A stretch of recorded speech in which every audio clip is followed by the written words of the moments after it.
Welcome back in. He's a high schooler wowing music fans. Ethan Liao is being invited to major contests across the whole country, and he has a huge accomplishment to share with us.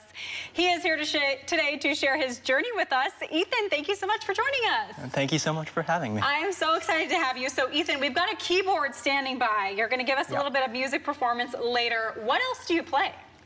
So first and foremost, I am a pianist, as noticed by the piano over there.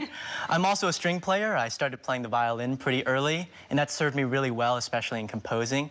I really love composing string pieces, and so being able to figure out what does and doesn't work on string instruments.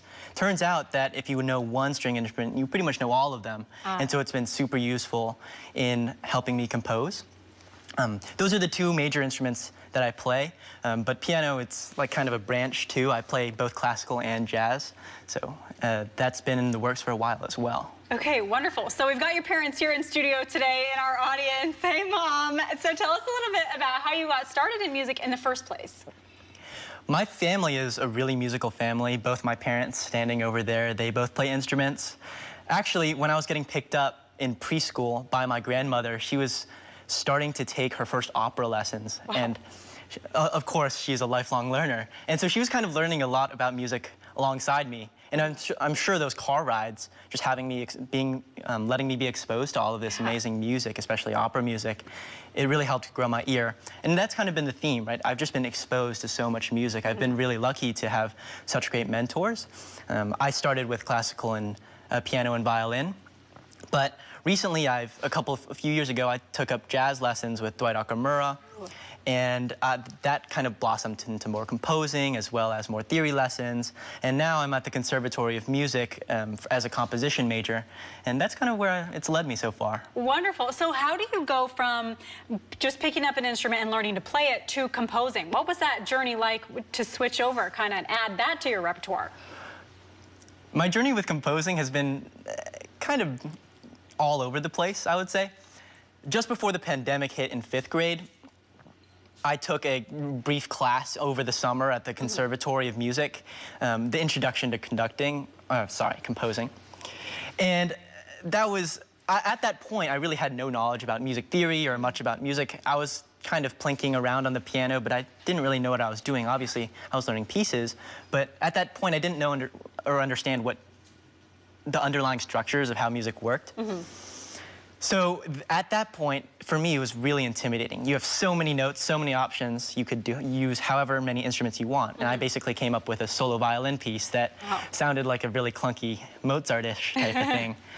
And fast forward a few years, I'm still playing the piano, but I also took some theory lessons, as I was saying, with Rachael Maurer.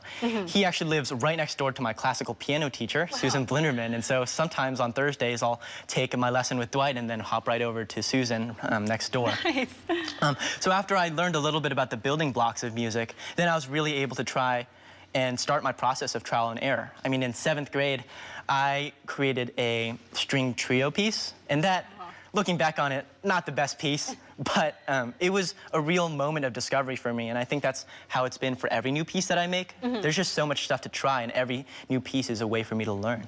So I would say that the jump from playing piano and composing, it's not really that different. I mean, both you just have to try and see what you get, and with a bunch of feedback from mentors, it's just a fun journey. Yeah, awesome. Trial and error. It seems like you have so much fun with this. Tell me a little bit about the accomplishment that we're here to talk about today. You've got a very exciting thing happening. You're working with some of the best. Tell us all about this. Yeah, I'm incredibly honored to be working with the team at essentially Ellington. Essentially, the Jazz at Lincoln Center Orchestra will be playing my big band piece. And it's been really fun. I got feedback from one of the saxophonists there, Ted Nash. And he gave me a bunch of feedback on how I could be improving my piece, what things I could focus on. And honestly, it's difficult for me to describe how much fun it is working with other musicians. Because as I keep finding when other people play my pieces, music is made not just by me, the composer, but also by the players as well. And so whenever I'm working through a piece with the musicians that are playing it, they tend to turn it into something that I could never dream up, and they could never dream up, but into something grander than I think all of us. And I'm really excited to get to work through that with the Jazz at Lincoln Center Orchestra. Very cool. So you all get to kind of come together and put your own minds in it all on one piece. This is so exciting. Take me through, what's the future look like for you? Ooh. Do you have any goals or any future plans coming up? I'm definitely not going to stop playing or composing. I've noticed recently, especially in freshman year, I'm in 9th grade right now, being able to improve my technical ability as a player has really blossomed my ear and my composing abilities as well. So while maybe I wasn't necessarily focusing on some areas in composition, I've just noticed that they've gotten better as I've improved as a player. And I think that I'm going to try and lead with that for a little bit, because I think there's a lot of room for me to improve as a player. And I think that'll really help me in not just playing, but also composing as well. And of course, I'm not going to stop composing. I'm going to try new ensembles. I still haven't written a full orchestra piece, which is honestly very daunting, but I'll try and get on that soon. I'm not going to stop anytime soon. Great goals ahead. Okay, so exciting. We can't wait to see where you go. So you describe yourself as lucky, but Ethan, as anyone knows who's tried to play an instrument before, it's not luck. It's hard work that you have put into this. So how does it feel to be honored with such an accomplishment coming up soon? I don't know. I feel like at times I don't necessarily deserve it. I mean, it's really heartwarming to see all the people that start to like my music, but also, as I'm saying, it's not necessarily luck, but it's also all the people around me who have been able to bring me up. I already mentioned Dwight and Susan Blinderman.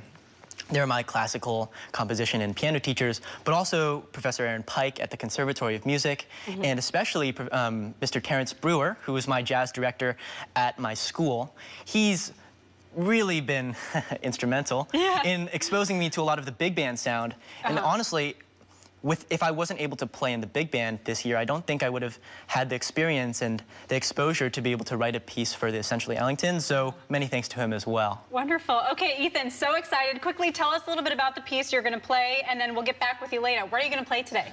So I'm going to play a piano version of the same piece that'll actually be played in New York at the Jazz at Lincoln Center Orchestra.